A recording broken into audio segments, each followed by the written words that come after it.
zao fa tsy hoe rehefa vita ny retraite de baibay zay fa tena hoe ho fiainantsika senao mihitsy ahoana izay ataotsika ho voninahitsika ny mba hankasitrahany atsika.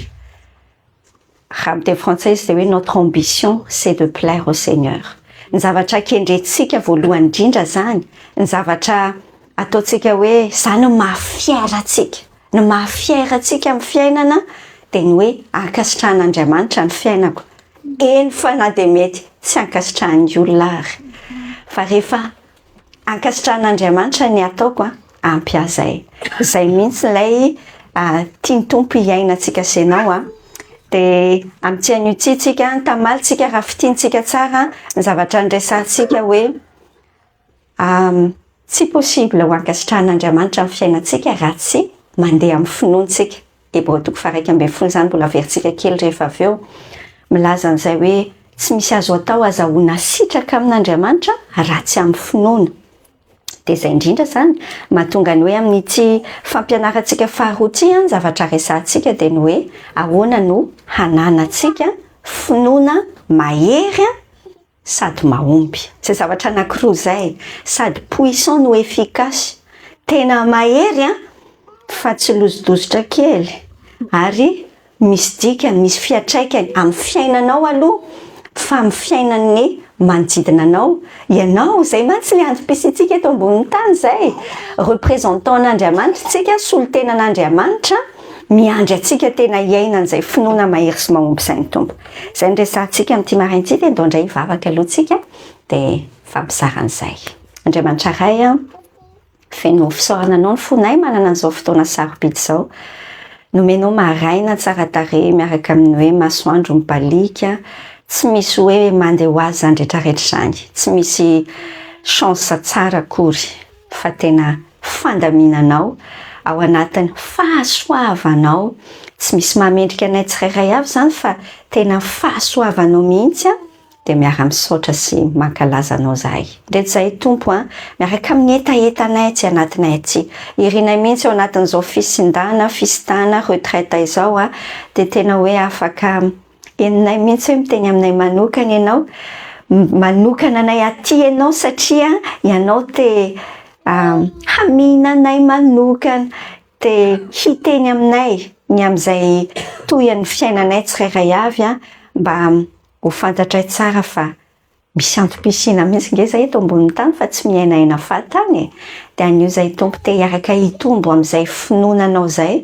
amin'ilay hanana an'izay hoe finoana mahery sy mahomby, tsy hoe indraindray ihany fa amin'ny fiainana rehetrarehetra mihitsy. De zay tompo nangatanay hoe tsy possible mihitsy zany raha tsy hainao miasa aty anatinay.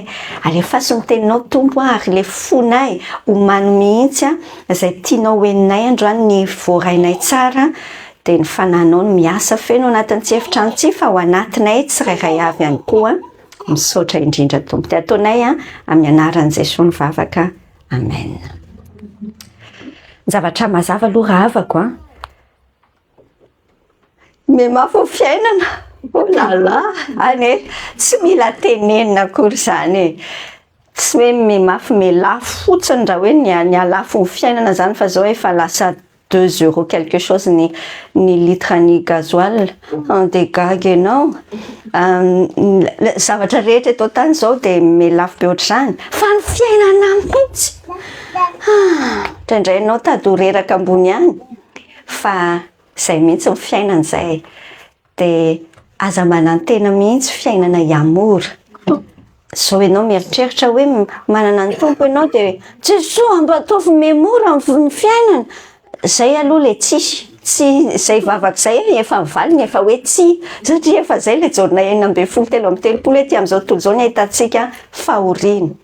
Fa ny zavatra mazava zany nisy fotoana tamin'ny ngambany mbola tamin'ny 2023 tsika hoe resaka ny ohatran'ny mizana io fa tiako mihitsy maka an'izay ohatra zay ohatran'ny mizana ny fiainana, ohatran'ny balance atao amin'ny ilany zany ianao de atao amin'ny ilany fiainana de au fond na ianao no miha mahery na ny fiainana no heninao miha mahery vaika.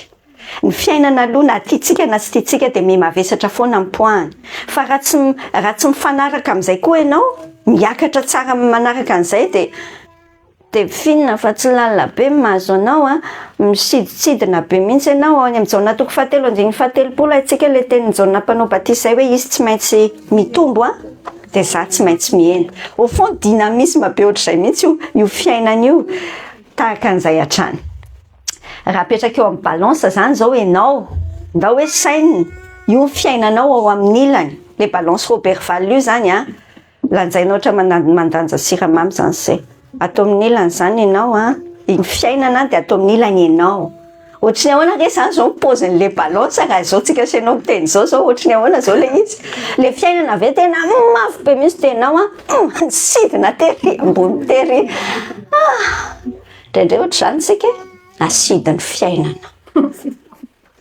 indraindray ohatra amin'ny papier pelure tadidinao moa zany papier pelure le maivana kely reny to dia misidina be dia misiditsidina eny rehefa mibona amin'ny rindrina zay vao sotra ny tompo fahitan'ny tompo eto mihitsy androany fa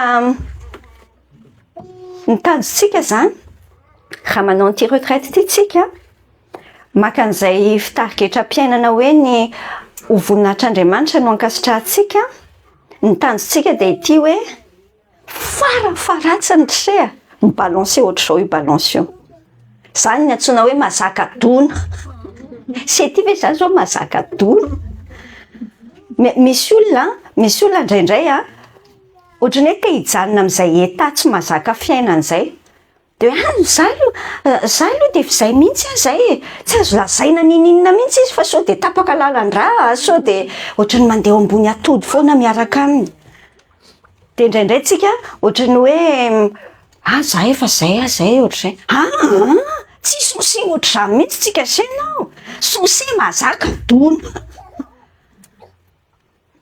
farafaratsiny zany ohatr'izay fa ny tena tsara raha afako le fiainana indray no misidina eny ambony eny ianao tsy miasa saina hainao indray le efa teneniko anao le atoroko anao zay fa zay hatrany any ataoko amin'ny fiainana rehefa mandeha le zavatra manahirana dia ianao manainga soroka kely ohatr'izao fotsiny sa mety olo manainga soroka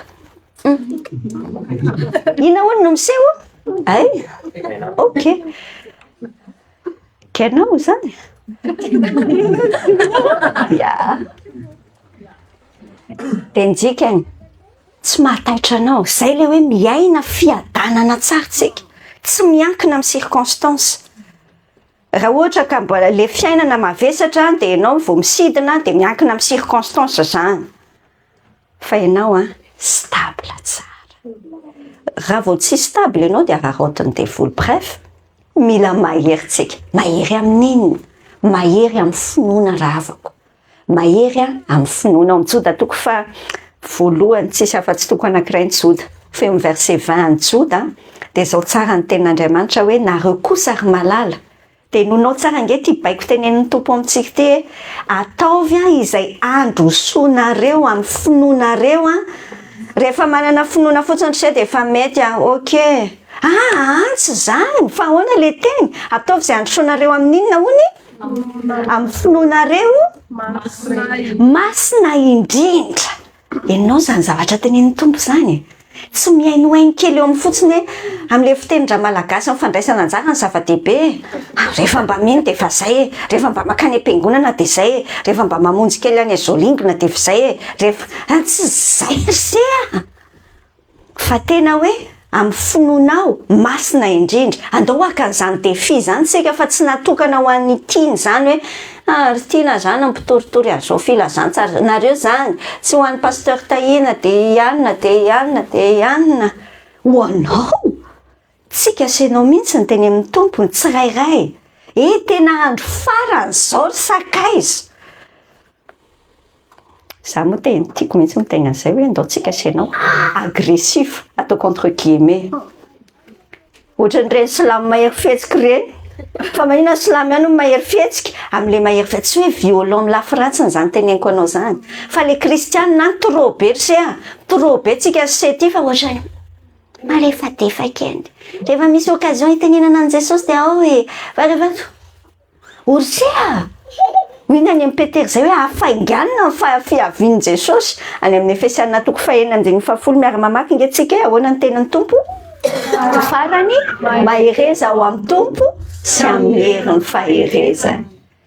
Mahereza ao amin'ny tompo fiteny foana zany mahereza kia fa le izy hoe ao amin'ny tompo. Ina le sensan'izay ao amin'ny tompo ao amin'ny testamenta vaovao miverina imbeta be mihitsy io teny hoe ao amin'ny tompo, tsy miteny aminao fotsiny ary miteny gratuit be mahereza kia. Indraindray ary zany teny zany ohatra ny hoe manesoneso zany hoe tiasinao mihitsy ho fiainako mahereza fa le izy ange tsy mahereza fahatany fa ao amin'ny tompo. Azonao moa ny dikan'izany hoe ao amin'ny tompo mantsy. Ao ny teny fikasana rehetra tao nefa kitsika ty 2 Corinthiens ty Korintiana 2:1 andiny 7:20 sy ny 20. Sao tsara ny tenan'ny tompo ao Korintiana 2:1 7:20 sy ny 20. Fa ny zanak'Andriamanitra dia Jesosy Kristy izay notorianay teo aminareo dia za Silasy ary Timoty enoy tsara io zanak'Andriamanitra toriana io toriana tamintsika tsy eny sy tsy fa ao aminy dia ahoana eny ihany. Dia toizako aminao tsara le verset 20 afaka raha mahita miaraka amiko ianao dia mijery miara mamaky tsika hoe fa nafiry ny teny fikasan'Andriamanitra dia ao aminy ny eny ary amin'ny alalany koa ny amen ho voninahitr'Andriamanitra amin'ny ataonay. Asa razonao tsaina ny dimension zany hoe zanak'Andriamanitra ianao.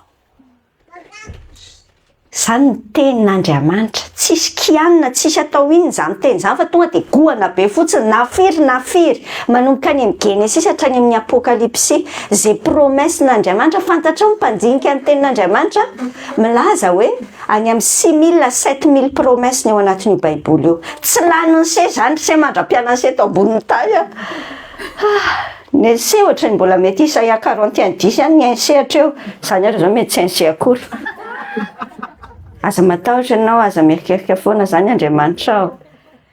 Anankiray amin'izany nge zany fa io rehetrarehetra ao anatin'io midika ny hoe nandray an' Jesosy tsika dia tafiditra ao amin'i Jesosy tsika zany. Misy toerana ohatrany hoe miditra atao amin'ity salle ity tsika. Rehefa ao amin'io salle io ianao disponible ho anao avokoa ny fikasana, ny teny fikasan'Andriamanitra ary teneniny hoe ao amin'ny eny.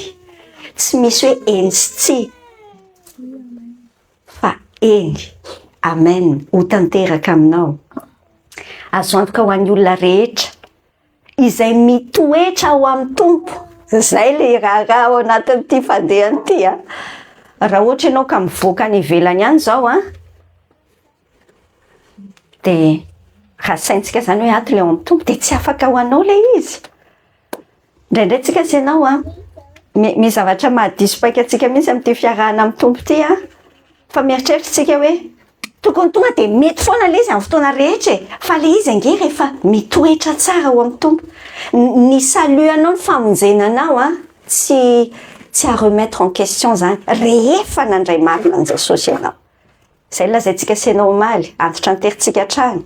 Rehefa nandray an' Jesosy ny olona anankiray dia tsy veritsony izy raha tena nandray an' Jesosy ho hiata aminao fa le iainanao le qualité de vie maha-kristianina amin'izay samy hafa daholo ny tsirairay miara mipetraka satria miankina aminao ianao fa mitoetra tsara ao amin'ilay trano sa mandalondalo ao fotsiny ianao dia fois ianao tonga kely ao dia fois ianao lasa indray ianao mitebra rery any dia miankina amin'izay. Ny finoantsika ravako ny tahaka ny hoe fil. Ny sary zany moa dia ohatrany hoe fil tsika zao ato manana fil aty tsisy an'izany fil kely ohatran'ilay any Madagasikara hitanao le fil kely menamena sy maintimainty kely manify kely reny dia eritrereto hoe reny zany ny andefasana résistance. Raha ohatra ianao ka mpipetraka eny amin'ny ianao tsy nipetraka teny amin'le cité universitaire dia eny misy court circuit foana matetika satria somary mba mangalangalatra kely le izy efa tsy mahazaka an'izany le fil dia mbola anaovana résistance avy any dia mipoaka foana le compteur na mirehatra. Fa ny finoantsika ny fil io zavatra io zany efa miteny tompo hoe oy daholo le promesse n'Andriamanitra fa gaga fa aiza ngery zany aiza izy tsy hitako ka le izy ngery se le fil lancé so de tsy mahazaga le izy de ny tompo be fitiavana be atsika mihitsy nge ny tompo tena tiatsika de mba tsy court-circuit fiainatsika de tsy ome anao mihitsy aloha le satria tsy zaka amin'ny finoanao lalina be nenao zany mety miteny an'izany ndraso aloha meko anao aloha le verset amin'ny reny hébreu 1:21 nefa ndresantsika omaly io le miteny hoe fa raha tsy amin'ny finoana de tsy misy azo atao azahoana sitraka aminy fa zay manatona an'Andriamanitra de tsy maintsy mino fa misy izy sady mpamaly soa an'izay mazoto mitady azy. Ianao zany te hiaina tamin'ny radio vaovao maso ny feonam-piaina nandritra ny février mars iny de resaka hoe miaina finoana saza iny ny zavatra nianarana de vivre une foi audacieuse. Ianao zany tena te expérimenter ça côté ina zany aiza inona zany zao ohatrany hoe mba te hanana inona zavatra tianao hiaviana ohatrany hoe afaka amin'ity fahazaran-dratsiko ty asa andeha atao hoe antsy zany fa raha mba mahazo an'le asa ohatr'izao zao za de mba ohatr'izao ny karamako efa ela be mihitsy ianao teny any tompo an'izany fa ohatra mbola tsy azo zany le izy mbola tsy azo zany de hoe za aminao hoe ka le izy mety tena fitiavana anao mihitsy fa satria raha azonao eo le izy so de adinonao ny tompo so de mi-court-circuit ianao fa lasa mibotsina ohatra mibaloma miakatra ery ambony ery de mipoaka de mbola miandry tsara aloha ny finoantsika senao no limite Andriamanitra illimité fa ny lalina be grave mihitsy ty Andriamanitra tsika ty milimité ny tenany amin'ny finoantsika senao izy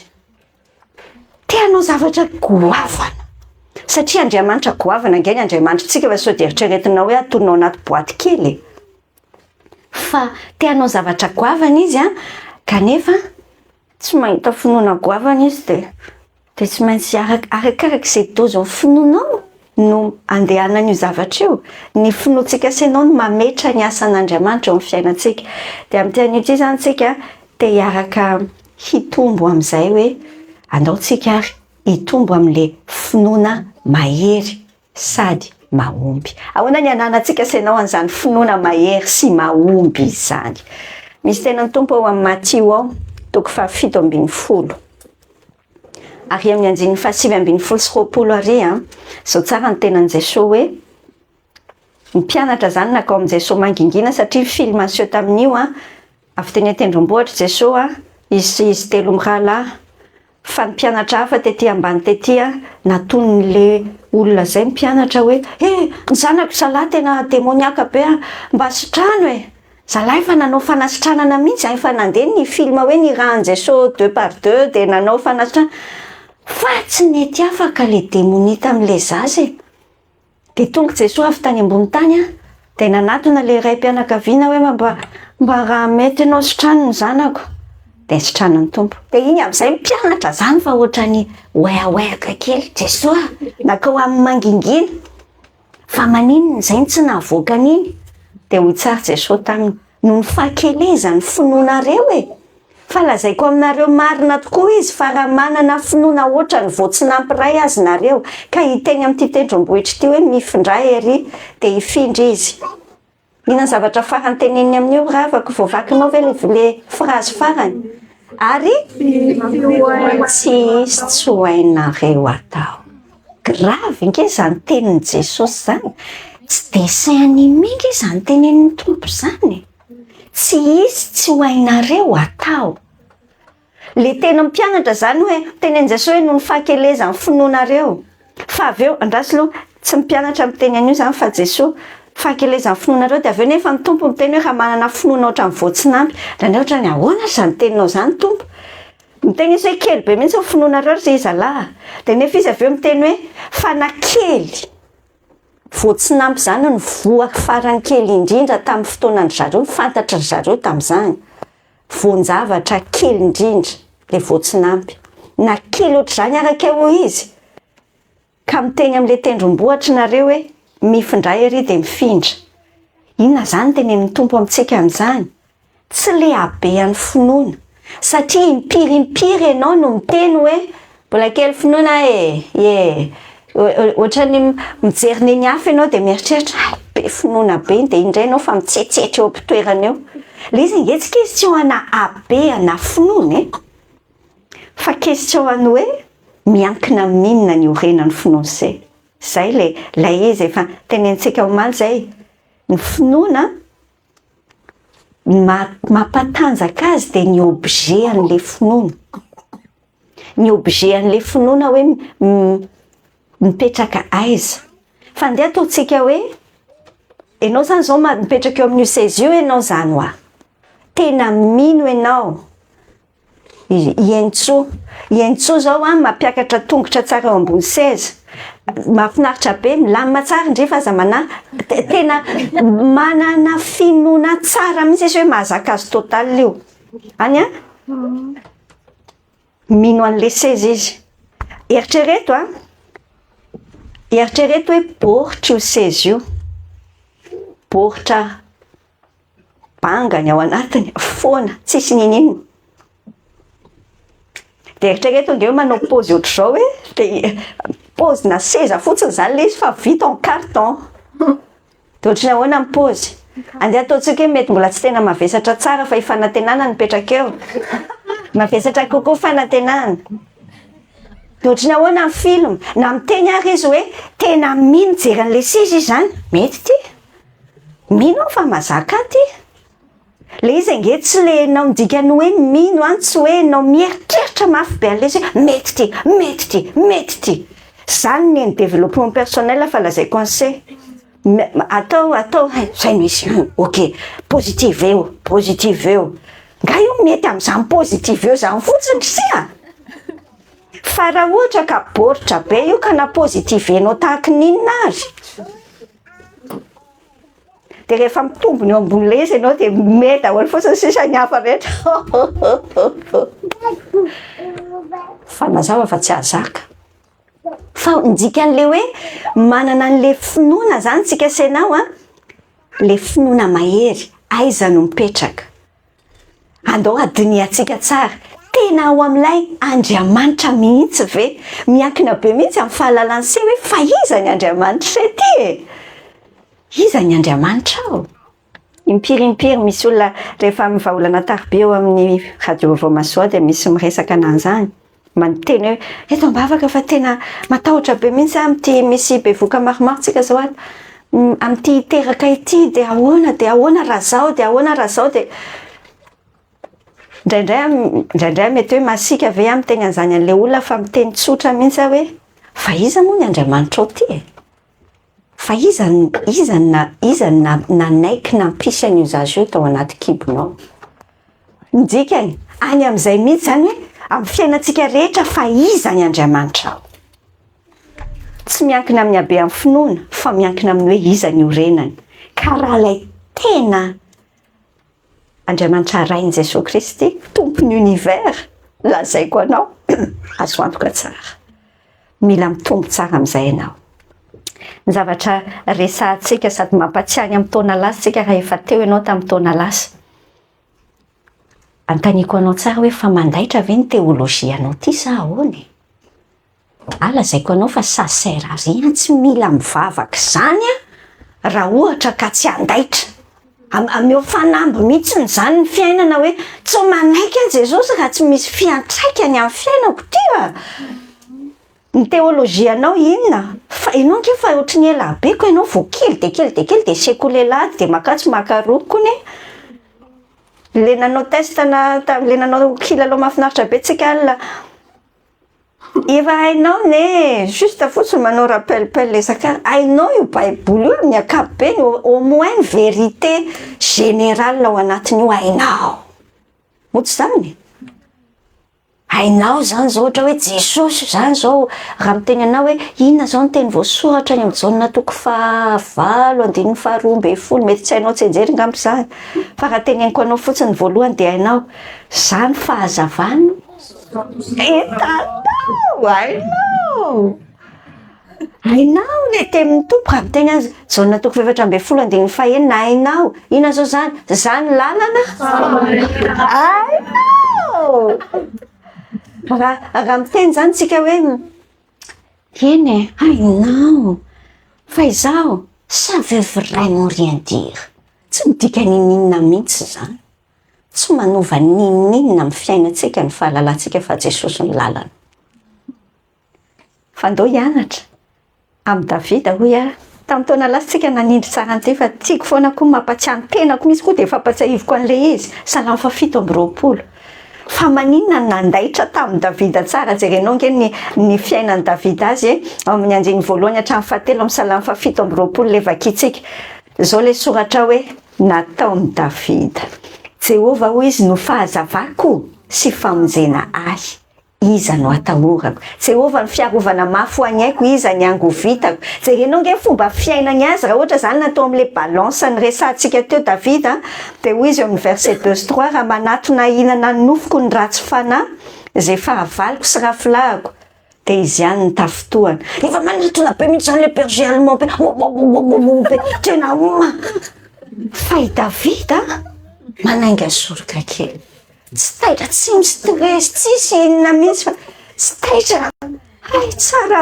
be fa za koa miaina ohatr'izany zareo nge ny anjeny fahatelo hoe na dia misy any tokony mitoby ady amiko azy tsy atahotra ny foko na dia misy ady miatra amiko aza dia atoky any aho lala rovina vo iainany zany angamba ny teninao afaka iainany zany androany dia rapitso dia fiainana rehetra fa satria inona ny Davida satria mandaitra ny teolojia ndrisia satria ahoana satria ny zavatra teneniny raisiny personnel ny fahafantarana le connaissance ange fahafantarana an'Andriamanitra hoe zao izy mandeha retraite tsika dia manezika fivavana azy dia mihaino podcast azy dia makatso makaroa orzay tsy manova ninina amin'ny fiainany se zany rehefa tsy raisinao personnel ho anao ny Davida ny raisiny personnel mihitsy hoe Jehova no fahazavako famonjena ho ahy fa tsy miteny fotsiny ok atao fanadinandesina Jehova ny fahazavana zalahy iza matoka iza maheno zay fantatrao ve mahatsangany tana zay mahalala fa fahazavany Jehova fa tsy manova zavatra manontany anao tsara indray aloha ankehitriny tena fahazavanao tokoa ve io Andriamanitra io tena izy tokoa ve ny famonjena ho anao ino hoa le tsotra ve asiana exemple kely any iny areo dia mahafinaritra raha manontany tsotra n'izany man zany dia mety hitegna hoe oui bien sûr ankehitriny efa ela nge zany nandrainan Jesosy Jehova tokoa ve fahazavanao izy ho famonjenanao ao ary sainy kely inona ho azy zany zao ny zavatra eo amin'ny fiainanao raha tsy misy tsony le izy na iza ny olona eo amin'ny fiainanao raha tsy eo tsony dia hoe ianao hoe maty inona ny zavatra na olona eo amin'ny fiainanao raha tsisy tsony dia tena vitany aminao dia hoe ianao hoe azo atao zany ankehitriny fa tsy zakako le olo tia se iny ve vadiny se raha maty amin'ny vadiny se tiana azo ny tena zany mihitsy poa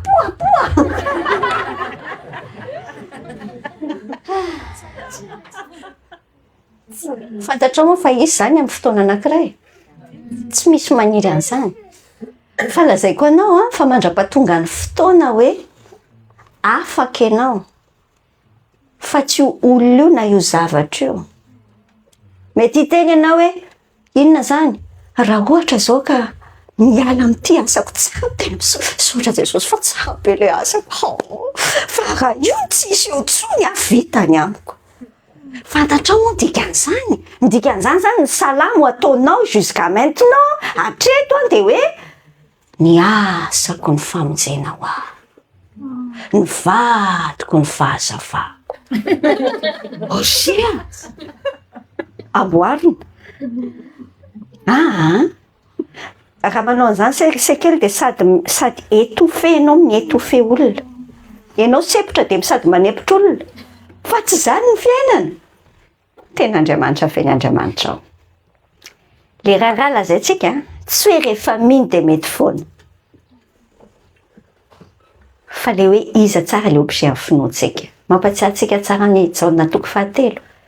Hotsika zany hoe mila finoana le fil conducteur tsara mitondra le fahatanterahany teny fikasan'Andriamanitra amin'ny fiainantsika. Mila finoana maherintsika. Auteur vahino fa ngala izy mety fotsiny hoe tenena hoe mino zao le tenin'Andriamanitra amin'ny jaona 3:36 3:7 zay mino ny zanaka no manana ny fiainana mandrakizay. Fa zay tsy mino ny zanaka dia tsy ahita fiainana fa ny fahatezeran'Andriamanitra mitoetra ho avy. Misy fotoana ohatrany hoe masika. Tadidiko mihitsy tany Canada tamin'ny fotoana tamin'ny taona lasa teo dia izy le zalahy kely. Tsy tany Canada ka tany États-Unis dia izy le ankizy lehilahy. Nitory zavatra ohatran'izay zany dia izy zao ngeny tsy azoko mihitsy amin'ilay tenin'Andriamanitra tena le izy ve zany ohatrany tsy mety mihitsy any le izy ka le izy ve zany dia ahoana ny efaran'ireny islamo boudista dia nefa hoe Jesosy ihany ny lalana dia zay dia ahoana zany reny olo reny dia hoe very izy ravako rehefa tsy hitorianao izy dia very tsisy hevitra mihitsy tsy hoe akory hoe rehefa mety daholo ny finoana ry juste inoy tsara fotsiny tonga dia mino tena soit convaincu amin'izay zavatra rehefa convaincu tsara ianao amin'ny nouvel âge le new age inonao io mety io alefaso mety ohatra miboritra le lazaintsika teo zany fa miteny tsara ny tenin'Andriamanitra hoe zay mino ny zanaka le hoe mino ny zanaka mino fa Jesosy lay Andriamanitra zato isan-jato nidina olombelona ho fato anao ho andony trosa-pahotanao nitsangana tamaty amin'ny fiainana be da be ho anao rehefa mino an'izay ianao manana fiainana mandrakizay. Tenin'Andriamanitra tsara io deuxième phrase eo anatin'io zay tsy mino ny zanaka dia tsy ahita fiainana kategorika nge zany tse. Rehefa tsy mino ny zanaka ianao dia hoy mety ianao miady hevitra be ka ahoana araka zao le fiainana izy ara miaina be ohatr'izao nefa izy tsy mino an'Andriamanitra ate etsetra. C'est pas la vraie vie ny etany. Tsy le tena fiainana. Petit f oui. Petit f oui. Izay mety mifarana hatreo amin'ny 5-20 taona. 5-20 taona eto ambonin'ny tany rehefa hoarina mandrakizay nge point nge zany tse point. Ny fahatezeran'Andriamanitra mitoetra ho any. Androany zany tsika senao te hampandinika na ampitary amin'ny fiantombohana amin'ny maraimbo voatariny nitarika antsika hoe fotoanana fandinihan-tena les retraites spirituelles ohatr'izao. Mila mijery fitaratra mihitsy aloha tsika mahita hoe aiza ho aiza ny fiainam-pinoantsika personnellement tena i Jesosy ve no inonao araka le jaona 4:10 hoe tsy misy makany amin'ray afa-tsy amin'ny alalan'io Jesosy io dia mino ve ianao fa izy no lalana sy fahamarinana ary fiainana. Andinika an'izany mihitsy tsika ao anatin'ity tapany manaraka iteneniko anao ity. Ny zavatra mazava ho tsika senao teo zany hoe ahoana ny ahafahantsika senao manana finoana mahery sy mahomby. Lay finoana aloha sakaiza raha tsy misy aloha le izy tsy afaka mitombo dia me mahery. Bien logika be zany raha tsy anananao ny zavatra aloha dia tsy afaka hoe mengeza le izy na ahoana. Fa misy aloha ny zavatra zay vao mitombo sy mahery dia mamerina kely aminao mamerina an'izany foana mba tsy hisy ho diso-paikitsika ao anatin'ny fiarahantsika miaraka mitombo sy ao anatin'izao retraite zao. Le jaona toko 7 efa tenentsika maly tenentsika tao anaty jeu tamin'ny Nicodémosy dia mbola averintsika le tenan'i Jesosy. Hoy Jesosy miteny hoe lazaiko marina dia marina tokoa izy raha tsy ateraka indray ny olona. Jerenao tsara fa ny tompo no miteny tompony lanitra ty miteny ty tsy mahazo mahita ny fanjakan'Andriamanitra. Mila ateraka indray zany tsika zay le hoe manomboka mino an'izay so tsika araka le jaona toko 1:12 izay rehetra nandray azy dia nomeny ho tonga zanak'Andriamanitra dia izay mino ny anarany. Misy olona indraindray mieritreritra izy hoe fa maninona ary ny fiainam-panahiko teo ohatrany tsy mety mandroso tsy mety mitombo dia io mihitsy no asiantsika point d'interrogation tsara dia miverina mijery fitaratra tsara fa sao dia mbola tsy nanomboka akory ary le fiainam-panahy fa satria sao dia hoe aika za efa voataiza tamin'ny fiainana kristianina foana hatrany Madagasikara any dia taira fa toizana le izy dia mandeha mivavaka dia manaraka dia mahita ny olona ianao fa ahoana raha tsy ainako mihitsy ny aina andreny ka le izy sakaiza mila ateraka indray aloha ary iny tsy afaka ho ataoko eo amin'ny toeranao mihitsy na ho ataon'ny pasteur eo amin'ny toeranao na mamanareo mpiandro velona be any Madagasikara any ianao azy eo amin'ny toeranao tsy mety tsy maintsy ianao ihany no misafidy an'izany no dia tsy haiko raha efa nisafidy ianao za efa nisafidy aloha ny sary tiako amenanao raha avako ny fiainantsika sianao ohatra ny tamabila fiara asa aiza ho aiza amin'ny fiara ny fiainanao zany zao Jesosy mba efa nampidirinao tao anatiny ve izy antenaiko mihitsy fa efa fa izao ndray ny question zay zany zao le hodiny atsika senao tsara androany ndreo ny Jesosy ny sena taony se tao anaty malina lalapika efa ndrendre taontsika se ao anaty malina ny Jesosy tsika se midikany ok Jesosy azoko tsara zany fa mandroso e midira mihitsy anao amin'ny fiainako ok fa zao petra tsara aloha ianao anaty malina aza dia misy idirana be loatra ny zavatra rehetra rehefa tonga le fotoana hoe manao fotoam-bavaka retraite ao Jesosy voatao mihitsy alefa ok vita amin'izay ny retraite na vita le adiny roa kely rehefa lahady na tsy haiko mivereny vita ny tsodrano ao anaty petra tsara aloha Jesosy mba miaraka tsika fa zany hoe ohatran'io ory sakaiza avoaitao Jesosy ny se lalina be mihitsy ange ty Andriamanitra tsika ty ravako fa Andriamanitra izy nefa dia tena tahaka ny hoe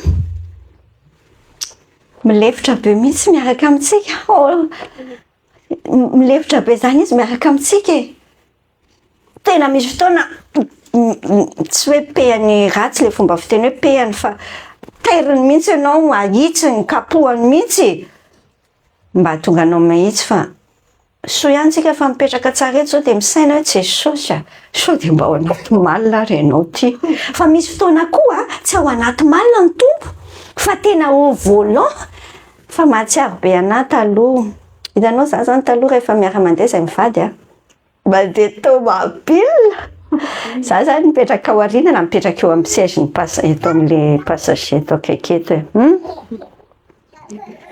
au fond rehefa mitondra izy zany tena mibaiko inona fa maina koa zao ny anina ny lalana tsy mety ianao ve tsy mbola nanao zavatra ohatr'izany mpivady ny tena manao zavatra ohatr'izany matetika dia misy fahasorenana be misy amin'le olona mampitehiteny ty dia eto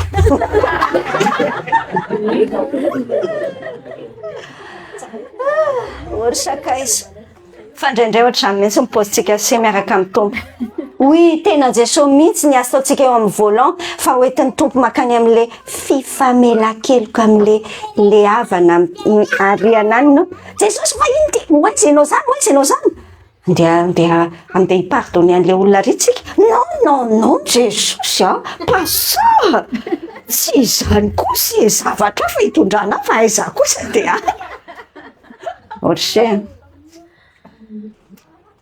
tena Jesosy feno conducteur amin'ny fiainanao be doika be venao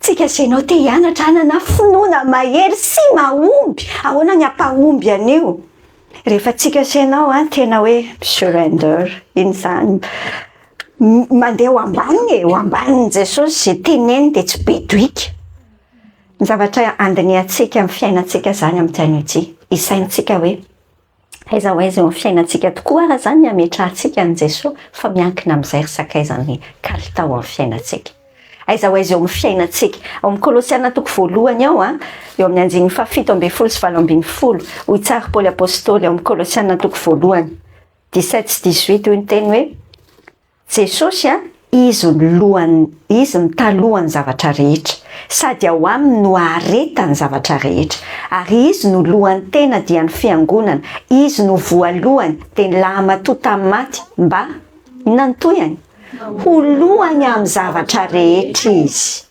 Io tenin'Andriamanitra io rehefa lalininao tsara dia tena manambara ny divinité an' Jesosy mihitsy, tena Andriamanitra 100% io Jesosy io. Zay izy zay, fa ho anao ve zay ve izy? Apetraka voalohany amin'ny fiainanao ve izy? Midikany hoe mino an'Andriamanitra raha avako, raha tianao ny ahita efficacité amin'le fiainanao tena misy fiatraikany, dia hoe aminao hoe apetrao ho first, voalohany amin'ny fiainanao io Andriamanitra io. Eo zany tsika senao anao fandiniana manokana zao tsika.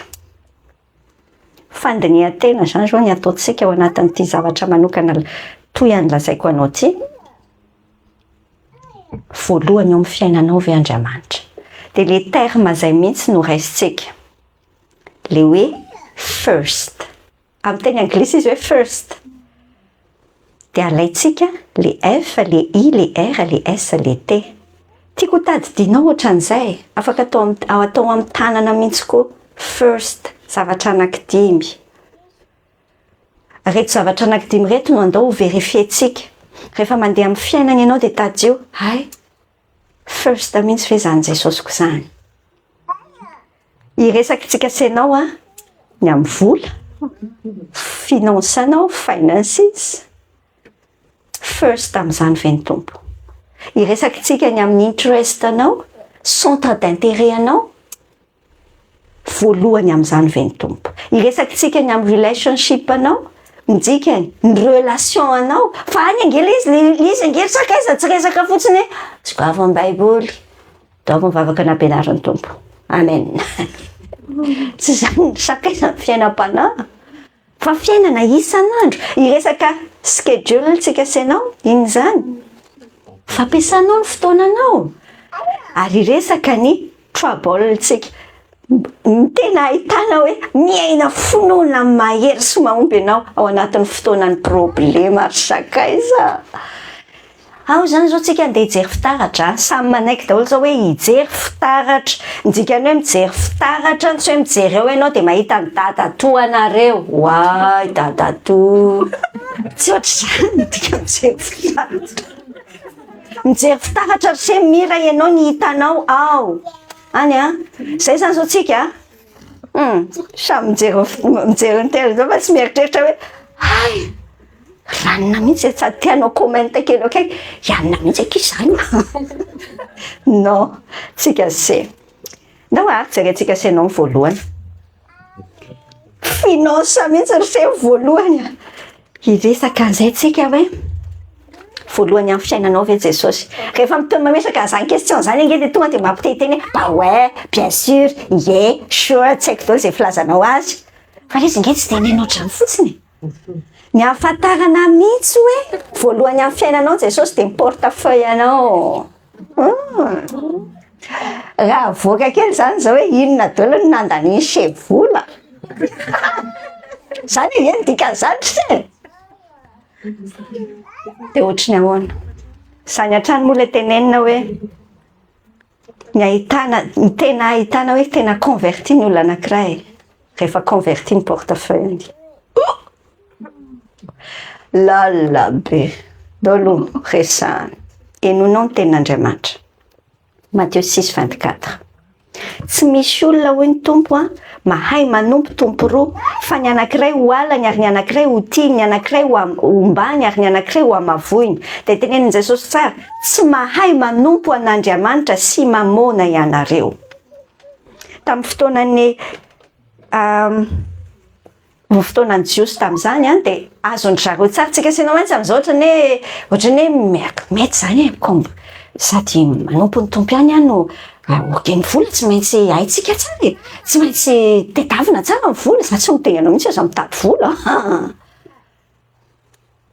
Fa eo raha tamin'ny fotoanan'ny Jiosy tamin'izany zao dia azony zareo tsara le hoe manompo teneniny. Tamin'izany tsy na mbola misy an'ilay esclave, tsy possible mihitsy isy olona hoe andevon'olona anankiray izy dia sady andevon'olona anankiray hafa. Tsy possible zany. Fa rehefa n'olona anankiray izy dia iny zany ny tompony dia iny ihany. Dia ohatran'izay ilay sary tian'Andriamanitra resahantsika. Mety sady hananantsika Andriamanitra ny hananantsika ny vola fa tsy possible samy ho tompo itsika ireo. Ndray amin'ireo ihany. Mifampi-exclure ireo sakaiza. Mifampi-exclure raha ohatra ianao manompo an'Andriamanitra dia tsy tafanompo vola ianao. Fa rehefa manompo vola ianao dia tsy tafanompo an'Andriamanitra. Tsika se ianao te-hiteny hoe aza atao terme hoe manompo vola kosa kitiana. Non, tsy zany. Juste mitady fotsiny aho. Fa hoentiko hanomponan'ny tompo ange. Fadin'io tsara azy. Ny ahafahanao mahafantatra anazy tsara ange hoe manompo an'ilay izy ianao sa tsy e. Inona no mibaiko ny fiainanao? Inona no mibaiko ny décision anao rehetrarehetra? Ny ahazo vola kokoa. Zany ve no mibaiko? Saina, les motivations any anatintsika any. Manompo an'Andriamanitra tsika ity sa manompo vola? Ny fanontaniana tsara apetraka amin'izay avadika kely ilay fanontaniana satria te-hiteny lôjika fotsiny hoe za tsy manompo vola. Iza zany ny tena miantoka amin'ny fiainany sety. Andriamanitra samy vola. Fantatr'izay moa rehefa ilay tsisy iny ilay izy ny tena hita tsara hoe inona no manompo azy, inona no miantoka amin'ny fiainany sety. Ary tena misy fotoana avelan'ny tompo mihitsy ilay izy tsy dia misy loatra. Amin'izay azonao an-tsaina tsara hoe rehefa tsisy ve ilay izy miala tsy hitako venona ilay amin'ny fiadanany se, ilay fiadanam-po.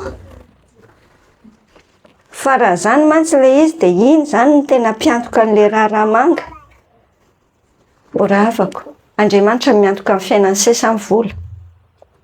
Ny fampiasantsika ny vola eo an-tanantsika tena manapirofo tsara hoe iza ny Andriamanitritsika. Ny tenantsika ve no Andriamanitritsika.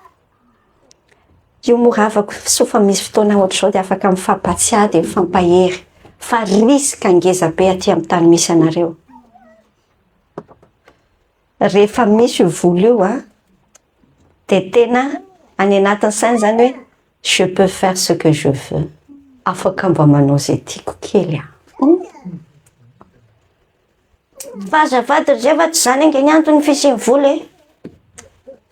Rehefa zany ilay izy dia hitanao any amin'ilay boky ny ohabolana iny tsy tadidiko hoe toko fahafiry izy iny fa miteny hoe ny vola misy elatra. Efa andremarika ianao efa misy elatra amin'ny vola. Arakaraka ny euro ohatrany tsy dia misy loatra fa le 50 reny tonga dia misy elatra betana. Tsy hitany manoa mihitsy, tsy hitany naleny. Voy tsara ny teny any amin'ny mpitory-teny hoe izay tia vola tsy mety voky vola. Ianao za mieritreritra mihitsy hoe rehefa manana karama raha mba tafakatra 4000 io karamako io dia tsy asiana ilay miala taxe be intsony. Eritreritra ianao fa zany antsoina hoe fiainana. Lazaiko anao fa tsy ampy anao mihitsy io. Raha ohatra ka mbola izay ny eritreretinao ahasambatra. Rehefa tena hoe ianao hoe Jesosy ianao no mahasambatra. Lazaiko anao fa omeny tompo anao amin'ny fotoana fantany fa mety dia gaga ianao hoe Why? Ary rehefa to, ary kay efa tena tonga dia efa mihoatra ny 4000 kay vola nampiasaina fa dia nefa ianao ohatrany hoe tsy dia misy eo an-tanana. Mahavariana be io Jesosy io. Ny fampiasanao ny volanao no manapirofo hoe iza ny Andriamanitra ao. Mijanona elaela kely amin'ity resaka vola ity mihitsy tsika asianao amin'ity satria mora mahazo antsika ity. Na zana ianao tsy misy mihitsy hoe za mampianatra eto dia ay tiana zany zao ngamba sambatra be fa mety za koa mba tena miady amin'io zany mihitsy isan'andro mba tsy hilatsaka ao amin'izany. Enonao ny tenin'Andriamanitra ny amin'ny Deutéronomie toko 9. Andiny 10 hatramin'ny 7:20 mihitsy no vakiko aminao. Vakiko fotsiny tsotra be aloha ilay izy dia enonao ne rehefa ninana ianao ka voky. Hoy zany Andriamanitra amin'ny zanak'Israely. Rehefa ninana ianao ka voky ary misaotra an'i Jehovah Andriamanitra ao noho ny tany soa izay nomeny anao, ohatran'izao ataonao izao zany ankehitriny. dia mitandrema fandrao adininao Jehovah-Andriamanitra ao ka tsy tandremanao ny didiny sy ny fitsiponiary ny lalany izay andijiko anao an'io. Fandrao rehefa nihinana ianao ka voky ary nanao trano tsara ka mitoetra ao ary mihamaro ny ombinao sy ny ondrinao amanosinao ary mitombo koa ny vola fotsinao sy ny vola menanao ary mitombo ny fanananao rehetra dia ahoana ny 440 se dia avinavina ny fonao ka ho adinonao Jehovah-Andriamanitra ao izay nitondra anao nivoaka avy tany amin'ny tany Egipta tamin'ny tranona andevoza. Tenenin'Andriamanitra tonga dia net et clair et net zany satria mora mahazo antsika loatra. Mora mahazo antsika loatra. Eo amin'ny 5:50 izao ny soratra ao. Io Andriamanitra io izay nitondra anao tany amin'ny efitra lehibe sady matahotra izay misy menarana avy sy maimboka dia tany mangetana tsy misy rano ary nampivoaka anao any amin'ny nampivoaka rano anao avy tamin'ny vatolampy afy vato izay nanome anao mana hohanina tany anefitra dia zavatra tsy fantatra ny razanao mba hampanetry tenanao sy izahan-toetranao ary hanisy soanao any amparany ary andrao ianao anao anakapo hoe ny tanjako sy ny herin'ny tanako no nahavoriako an'izao harena izao. Fa tsarovy Jehovah-Andriamanitra ao fa izy ny manome anao hery ahavory harena mba hahory ny fanekena izay nianianany tamin'ny razanao tahaka ny amin'izao anio izao. Fa raha manadino an' Jehovah-Andriamanitra ao mihitsy ianao ka manaraka an'izay andriamanin-kafa sady manompo azy sy miankohaka eo anatrehany dia milaza aminareo marimarina ao inga Mosesy no miteny an'io fa haringana tokoa nareo. Saotra ny tombo amin'ny teniny fa tena hoe mahitsy any anatintsika any. Voalohany amin'ny volantsika senao ve Andriamanitra ndreo dia mieritreritsika hoe wow azafady ry se ndraindraitsika sy mazoto miteny izay volako io volako mipiritsika volako telefonako magnaninako tsisy kokoa zany. Hitanao tsy misy zavatra eo amin'ny fiainanao izay raha tsy Andriamanitra nanome azy tsy possible. Ny zavatra rehetra eo aminao dia tout est cadeau, tout est cadeau. Mila tsy adinonao zany, aza adinona ho Andriamanitra. Ahoana ny ahafahantsika senao mametraka an'Andriamanitra ho voalohany. Efa apetrany amintsika ny astuce eo amin'ny ohabolana 7 andiny 7 sy 10 dia izao tsara ny tenin'ny tompo mankalazà an Jehovah amin'ny fanananao sy amin'ny voalohambokatrao rehetra ka dia ho feno mitafotafo ny fitoeram-barinao ary oatra ny ramboloboka eo amin'ny vata fanatazanao. Mankalazà an Jehovah io zavatra anananao rehetra io.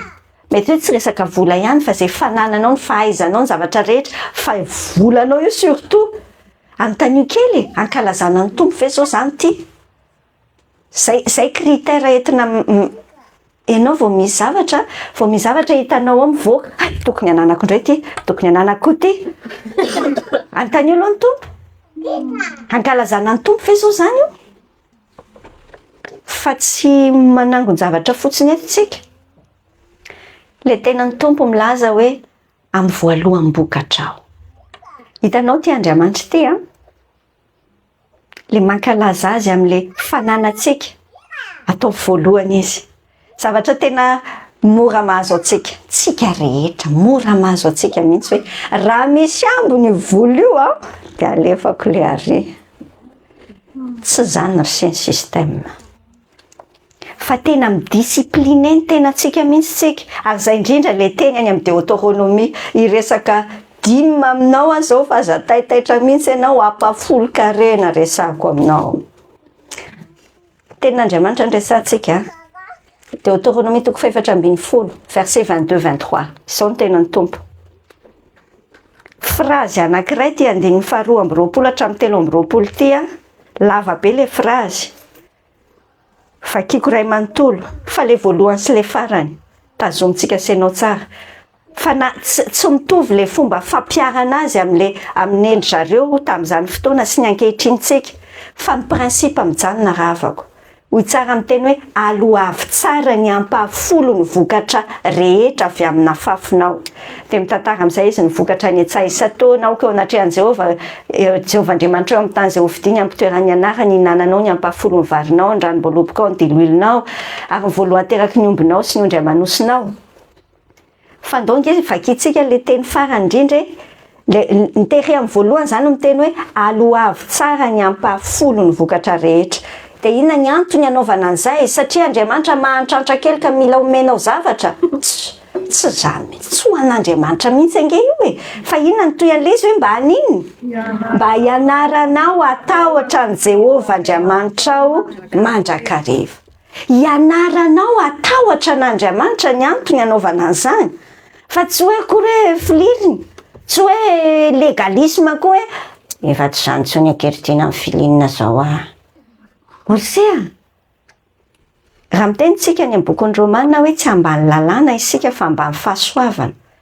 Ny dikan'izany ange tsy hoe akory rehefa tsy ambany lalàna, lalàna be zany, tsisy an'izany tsony ny testamenta vaovao.